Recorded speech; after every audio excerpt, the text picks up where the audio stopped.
Bon Jovi. All right, let's look outside. Let me take you outside. Wow. The estate's 16 acres. It's all waterfront. Just over here, over the bridge, that's the Atlantic Ocean. Inside their lives. This is it. This is where we make the records.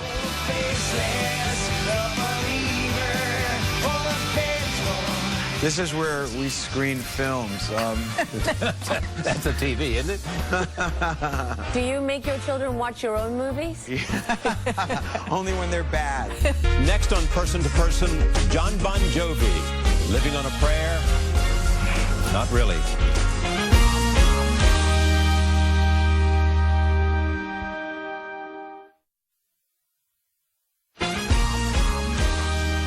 He grew up a working-class kid in New Jersey. Today, he's one of the most successful artists in music history.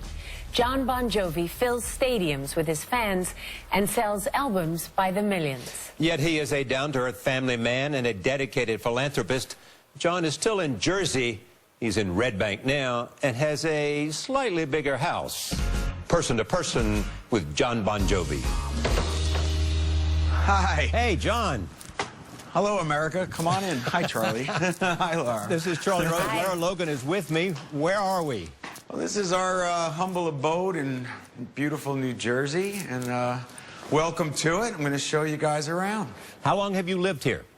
Wow. Let's see. We got the land in 1995, designed and built the house, and moved in 99.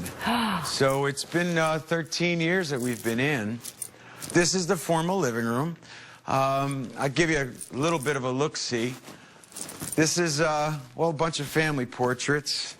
My family. Dorothea, of course. That's Romeo, our youngest. That's Stephanie. Jacob and Jesse, the kids. So you have 4 kids. 4 kids, same wife. That's my folks. That's my folks. Those are your parents? Yeah, my dad, John, my mom, Carol. So I was curious to learn that your parents were both Marines. True. That's how they met. My mom was not only a Marine, she was a Playboy bunny. And so I'm the product of 2 Marines. Yeah, we're in the living room, and this is where the family comes together. Where do you watch television? Well, we don't necessarily watch a lot of television, but what happens here in this house is we watch a lot of movies.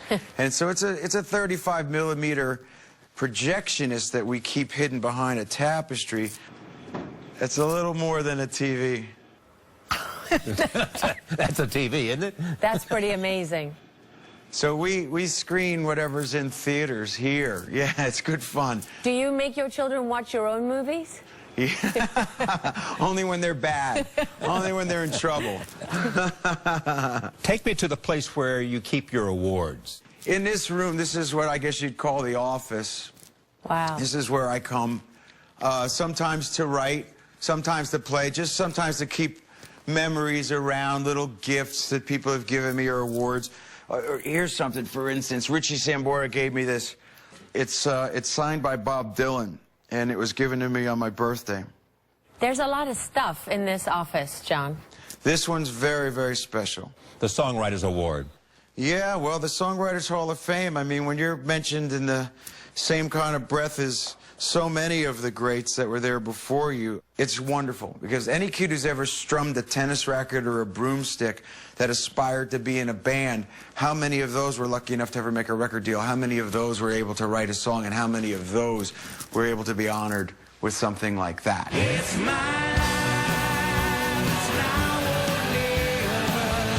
We've been really blessed, Laura. I mean, 130 million plus albums at this point that's a lot of platinum discs around the house. You're still a hard-working musician now. I mean, you mentioned being on tour a lot, but that's more than 500 shows just in the last few years alone. I mean, you've grossed almost $1 billion at this point. Yeah, hallelujah, amen. I feel very lucky to be able to do what it is that I love to do and also have the adoration that we get that comes along with it. It's really humbling. It's great. Let me show you around some. Yeah. We'll go down this family hall. Kind of looks like an Oval Office desk, doesn't it? It does. It does. I have pictures of the boss sitting at that desk. Many a senator have sat at that desk. and I have to sit on the side like the assistant whenever they come here. So where are we, John? Well, this is a pass-through hallway to the family wing of the house, but something that we call the Herb Ritz Gallery. So this whole hallway is like almost a tribute to your family and to your children? It is. Yeah, it is. It's really a special place for us. Is it difficult with the kind of public presence you have to be the kind of father you want to be? Well, it isn't, it isn't. I mean, look, I miss a lot of birthdays. I've missed a lot of school plays over the years. But then you also have the benefit of having a lot of time off when I'm not on tour, when I'm not making a record. But how do you keep it real for them? What do you tell them to try and get them to understand how fortunate they are? You, first of all, have to lead by example as a parent. Case in point, we're in this beautiful kitchen. We know how blessed we are. But where we spend most of our time these days when we're here at this house is at our community kitchen, the Soul Kitchen. Welcome, welcome. If you were to come there and you could pay for your meal, you do. If you cannot, you volunteer. There are no prices on our menus. Hey, welcome. And it's not just your money. You go there, you work. Oh, sure. I'm the best looking dishwasher, you know, this side of the Mississippi. Let me take you outside. Wow. What's the river? This is the Navesink River. Just over here, over the bridge, that's the Atlantic Ocean. That's really beautiful. Yeah, it's great. The estate's 16 acres. It's all waterfront. We have a nice little boat that I really drive poorly. When you were growing up in New Jersey, could you ever imagine this? No. I don't think any kid ever imagines this. What else is on the property? There's a lot. There's a lot of outer houses on the property. I'm going to show you a couple of them. One is the recording studio. If you'd like, I'll take you over there. Let's see it. Boy, this is an incredible house, John. We can see it as you walk over to the studio, how magnificent this place is. This is our home. This is the studio. This is where we've done every record since Crush. So is this your commute to work, John, a 5-minute walk from the house? Exactly. This is it. I pack a lunch and then I get out of the house. This is it. This is where we make the records. Is this hallowed ground for Bon Jovi fans? Yeah, this is our Graceland, right? It's very practical because by the time I go to a commercial studio somewhere, it's really freeing to be able to come to a place that's your own. When do you work, John? I really am a morning guy. I think a lot of it had to do with these kids, but they get you up anyhow, so I like to start around noontime. And Morning guy. I like to start around noontime. He's up at the crack of noon. I hate to break it to you, John, but by noon, morning is officially over. Where? No. Is it really true that you're the one that's always been signed with the record company and the other members of the band essentially work for you? Yeah, but in truth, it's a team effort. So without Richie Sambora, the sound wouldn't be the same. Some of the great collaborations would not be unless the team were intact.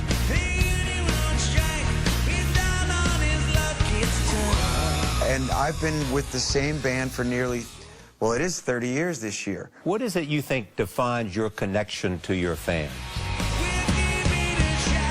It's hard to say because it's multi-generational, but I'd like to think that it's the underlying optimism of the lyric that's brought people together.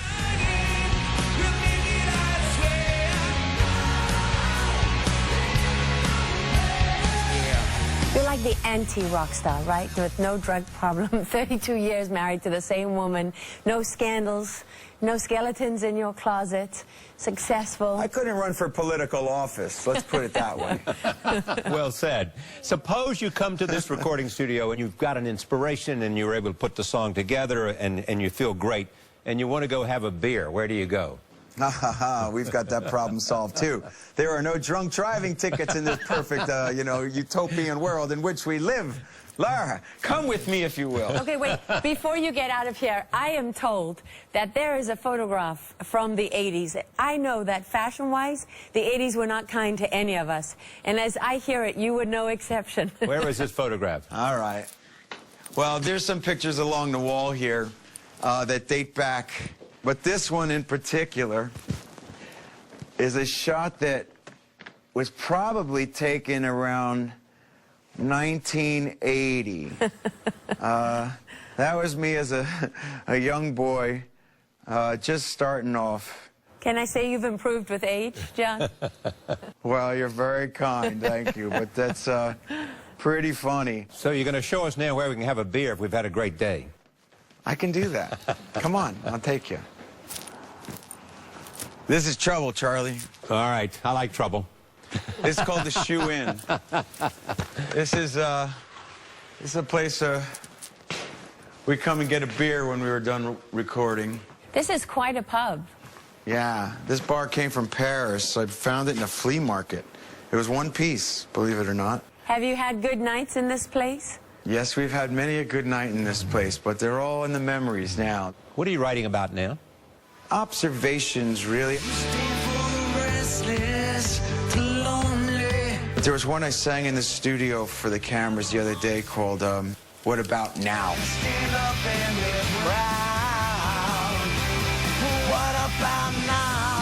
Who's going to finally stand up and be that voice? Who's going to make that difference? Thank you very much for letting us come share this place and this conversation. Well, I want to thank you both for coming and for letting the rest of the country in as well, you know?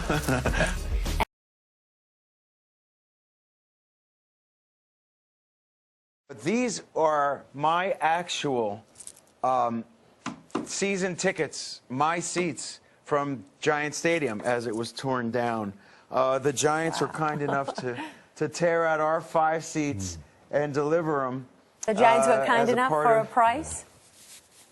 Yeah, well, they did bang on my door and ask me to open their new stadium for 4 nights last summer, so this was a nice little gift. As they say, So only the first new one place is free, John. Exactly. So did you sit on those seats with your children and watch games? Yeah, my dad and my 3 sons. And this is how we'd sit every Sunday at Giants and still do. We have seats in the new stadium, but they won't let me take them out with me when I leave at the end of the game.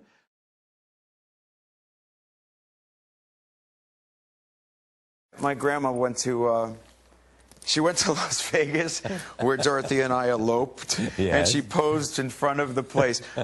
I wasn't there, you know. They keep this sign outside the Graceland Chapel. To say that they married you and your high school sweetheart? Yeah, that says Lorenzo Lamas under me. I don't think he's married to the same lady any longer. But the Graceland Chapel, you know, they keep that out there. And so for whatever reason, we've been good for business there at the Graceland Chapel where I was married.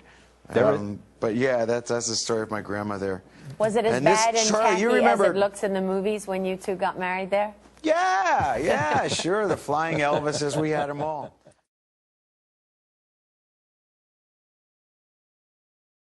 I was once on an airplane with President Clinton, and we were going somewhere, and there was 2 other folks on the plane, and my wife and I. And the gentleman whose plane it was said, whose job is better, Mr. President, yours or John's? And I says, can I answer that? And he says, sure, go ahead. I says, mine. And they said, well, why do you say that? I says, because I got to keep the house in the airplane.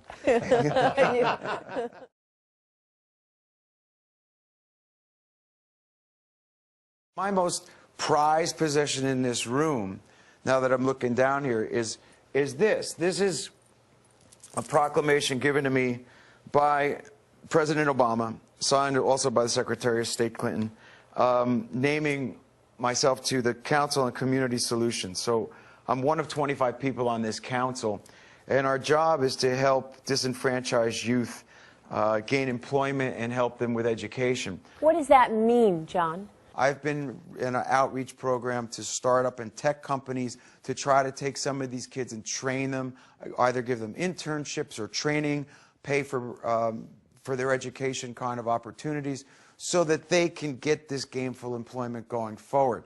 It's a difficult task because you have 30, 40, and 50-year-olds that are all vying for these same jobs today. The president has put us up to this task, and it's not easy, and it's not getting any easier, but until we deliver, it's going to sit there waiting for its moment to sit there.